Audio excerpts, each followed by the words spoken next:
Hey, what's going on, everybody? It's Joel here, back with another little tips video. I just thought to follow up on last week's video where I told you about some of the worst snake bites that we've experienced here at 7th Level Reptiles.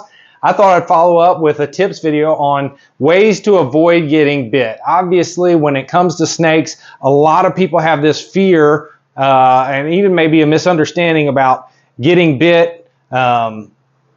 And just how awful that's going to be, and there's this imagination and maybe what you've seen on movies or just the fear of the unknown. And so a lot of people, when they get a snake as a pet, are really nervous about getting bit. So I thought I'd take some time here and just show you some of the tips that I've learned over the years for not getting bit. I'm going to share with you 5 or 6 things here. Some of them are very simple. Well, all of them are very simple. Let me just start that. So I want to start out with, typically by the time you get your ball python to full grown like this is Boomerang. He's my first male breeder that I ever had produce eggs for me. He's a sweet dude. I've had him for over 6 years. He's used to being handled by me, by the kids, by neighbors. He's very, very calm, docile, and well-trained, as much as you can train a snake, I guess. He doesn't sit or shake or anything like that, but he is a champ. Virtually no chance of getting bit by this guy. He was a little nippy sometimes, just defensively when he was a baby, but he grew right out of that. And the reality is that the vast majority of ball pythons with routine and considerate handling will get used to you and they will not bite. So the fear of a bite really is not, it doesn't need to be all that big of a deal with this species. Now, some are more prone to that. Some of them move around a lot more, a little more feisty than others. But with ball pythons, you really don't have to worry about that much. And that's what I'm primarily going to talk about because I have ball pythons. I have one Burmese python, but he's never bit me. And the reality is, the truth is, when I had just pet snakes before I started breeding, over the years, the last 20 years, I've had numerous pet snakes, different times the others, ball pythons, boas, etc. And when I just had pets, I literally never one time was bit by one of my pet snakes. So I'm going to tell you how that happens, and that's actually going to be tip number 1. But once I started breeding and I started getting more and more animals and time started to become more of a factor, that's when I started to get bit from time to time. And the reality is, if you keep this many snakes, it's going to happen at some point, and it's not that big of a deal. But I do know that it's a fear. So let's talk about 5 ways that you can avoid getting bit if you're scared of your snake biting you.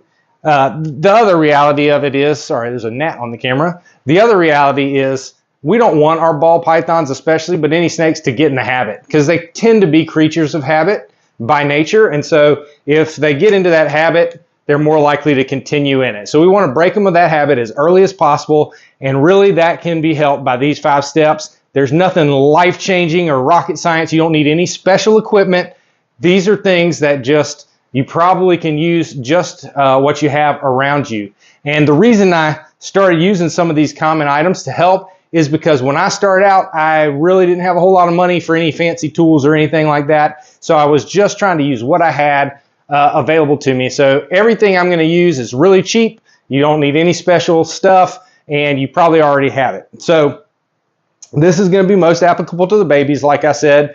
But even if you take in a rescue or something like that that's been neglected, maybe it's not used to being handled, or it's come from a bad environment where its needs weren't met well, and so it's extra defensive, this can help you with that too. But keep in mind, just have patience. These are amazing creatures, and the vast majority of cases, they are going to make an excellent pet if you just apply some steps and put in a little bit of work and show them a lot of love. So the first thing really is simple, but it's the most important. It's get to know your snake. Whether it's a colubrid, a corn snake, a hognose, a rat snake, milk snakes, pythons, boas, anacondas, whatever it is, the most important thing you can do is get to know your snake. Observe the way they behave. They're going to tell you by their body language most of the time what they're thinking. So they actually do have different modes of thinking. So if I go to open this enclosure, which I'll show you here in a minute, and he's in a defensive posture, His neck would be real tense. He'd kind of have that S shape in the back of his neck, which means I don't know what's coming at me and I'm ready to defend myself if I need to. So when you observe that and take the time to observe it, it's not a good idea to stick your hand in the snake's face. It's probably going to bite you out of instinct, defending itself. Use that knowledge to affect the way that you approach your animal. So number one, snake's body language will tell you just about anything you need to know if you'll just pay attention. So get to know your snake and their attitude and their body language. If their neck is nice and relaxed and you pick them up and they don't really tense up or anything, you probably have nothing to worry about. Number two is going to be simply use common sense. All right. So we'll talk about that here in a minute, but let's say I'm going to get Boomerang out. Now with him, I don't really think that much about it because he's almost always relaxed unless he's in feeding mode, but I can come straight in and I can pick him up and he's not going to do anything. He's a little bit head shy, but not much because we've worked with him so much over the years. He'll let me touch his head. A lot of ball pythons are really head shy. That's not uncommon. But common sense would tell me if he's tense, if he's curled up in the back on the warm spot, or he's got that S in his neck like we just talked about, common sense would tell me don't reach for the front of him. Give him a confident pickup, but approach from the rear where, how I like to say it, the bitey end isn't facing you. You know, pick him up from behind and do it with confidence. A lot of times if you go in real nervous and shaky, you're going to make more nervousness on the snake's part, and they're more likely to assume a defensive posture. They're in their home and you're disturbing them in their home, so they're more likely to feel the need to be defensive. If you approach from the back, pick them up firmly and confidently and get them out of their enclosure into your hands, most likely that act in and of itself is going to disarm them to a degree once they're out of their home and they realize, okay, I'm not in my environment that I need to defend. I'm not in pain. I'm not hurt. I'm just speculating the thought process here because I haven't learned how to read the brain, read the thoughts of the snakes yet, but it's just common sense, right? They get out of there, they tend to calm down. Again, this is not always the case, and the younger the animal is or the less it's been handled, the less true this is going to be, or the more likely, I guess I should say, the more likely it's going to be that they will act differently. But if you approach from the backside, that just makes common sense. Pick them up confidently instead of being super cautious. And most of the time, they're gonna calm right down. Now, that may not apply to all snakes, and we're going to talk about that in a minute, which is where the other tools come in. So number three, the first tool I want to talk about for how you can avoid getting bit is to use something like a snake hook. Now, I don't use snake hooks with my ball pythons. The only reason I got this snake hook was for my Burmese python because that joker's about 20 pounds. He's about 7.5 to 8 feet long. And if he decided to do something, he could put a hurting on somebody. So from the time he was little until now, I have done tap training with the hook. And the hook helps to separate, kind of make sure his head's not facing me or he doesn't have a full reach as I'm pulling him out. And he's the same as the ball pythons. Usually, once I kind of get my hand on his middle and I start to pull him out, he's cool. He's not looking for food anymore. But he is a very food motivated snake. Mix my words up. But he's very food motivated. So he's always kind of on the lookout. So I just use this to rub his chin. That's how I do it. I just kind of rub his chin or his nose, let him know it's not feeding time, and then I will kind of use the hook to shield and pull him out. Now you can use this with your ball pythons. I never thought I would. With babies, I really think snake hooks aren't necessary, but there's nothing wrong with using them if it makes you feel more comfortable.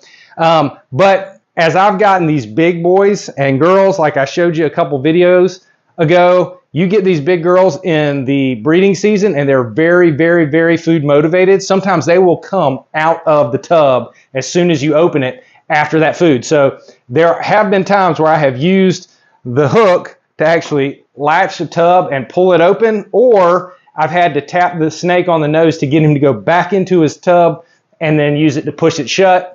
And an unintended benefit is sometimes the lower tubs. I use this to push them back so I don't have to bend over because I have a bad back, and it saves my back. But this is a good way to kind of shield yourself. You simply can use the hook Let's see if you can see that I'm off the camera here. So I could use the hook to kind of hook his neck a little bit. That keeps him from being able to extend all the way and strike. Or I could grab his tail and use the hook to kind of gently lift his body up to help me get him out of the enclosure and kind of get him calmed down like we were talking about before. So that's the number one tool. And now I'm going to put him up and I'm going to demonstrate some other tools on my most spicy baby from this year. Hang on, we'll be right back.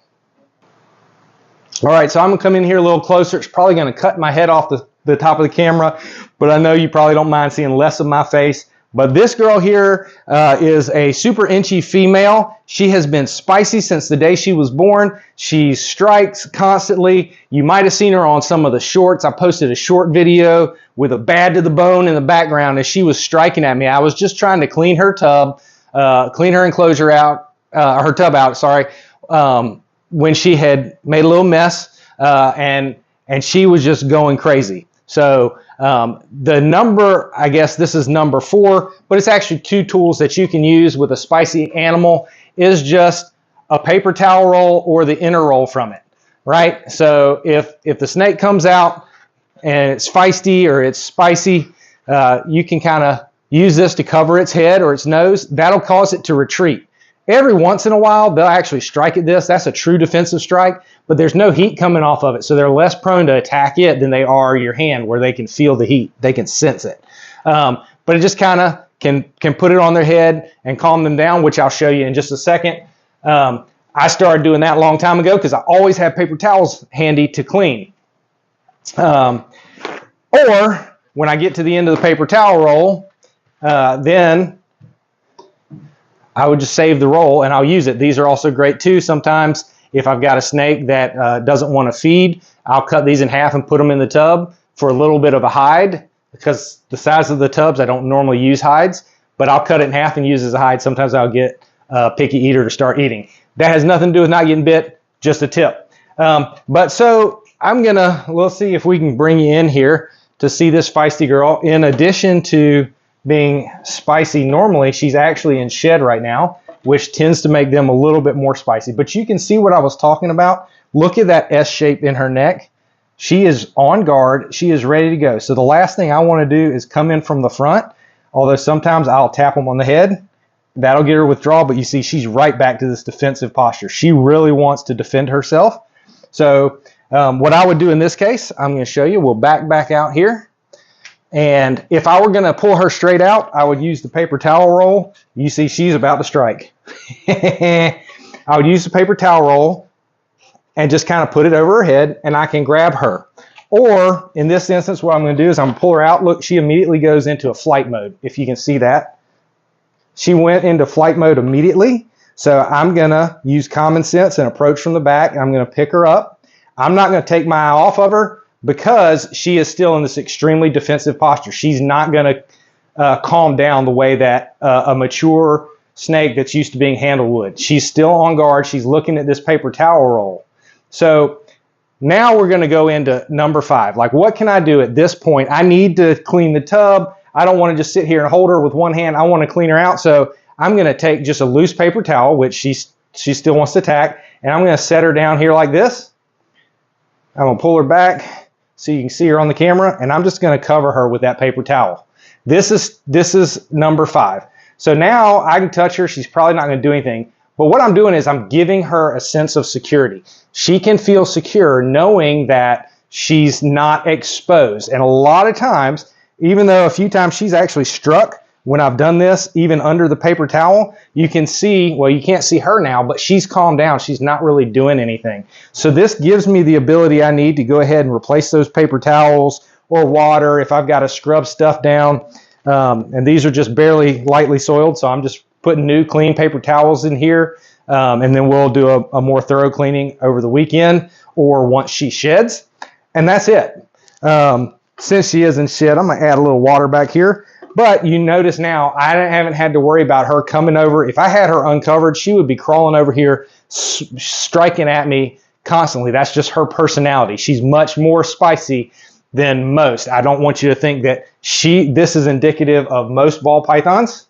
Ooh, she turned around on me. She almost got me when I stuck my finger under there. But you can just look how tense she is. And this is what happens when she's out and now she feels exposed. And that's what we talk about, using a little bit of common sense. You see, now I've got my hand on her and she's calm. If she's really spicy or you're really feared, I can pick her up in this paper towel, set her down, no problem. No issues at all doing that. And again, this is the spiciest baby we have. And I simply pick her up, say, thanks for proving my point. Have a good day. Oh, there you go. She was kind of up on the top. And then I put her back and we're good to go. So I know that was a long explanation, but just remember, the best thing you can do to keep from getting bit is to learn your snake. Study your snake. Pay attention to his body language. And then once you know, use some common sense. That's number 2. Just use some common sense. Don't put your hand in the face of a snake that is scared and looking to defend itself. Number 3, you could use something like a snake hook. Really, anything like this you could use to kind of, even a stick. I don't recommend using a stick out of the yard, but something that is a barrier between you and the animal to help you get it out of its enclosure. Larger snakes, I would definitely advise a snake hook.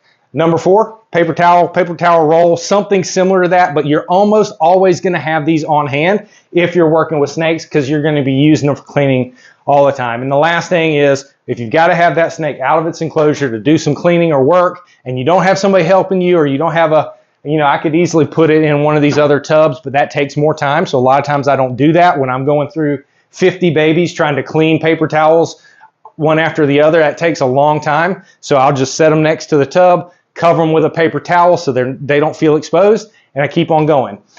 That's it. Simple. Like I said, nothing fancy, nothing expensive, no special tools you need.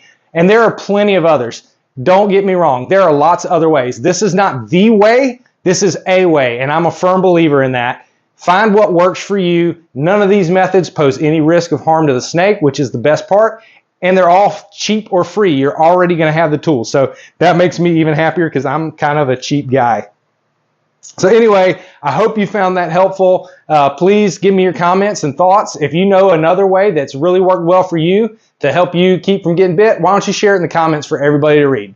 But anyway, that's it for today. I hope this was helpful to you. And thank you for joining me on the journey and looking at some cool snakes. I want to remind you, support US ARC. And if you have any opportunity, take it. Take the opportunity to share the love of reptiles with anybody you can. Have a great day.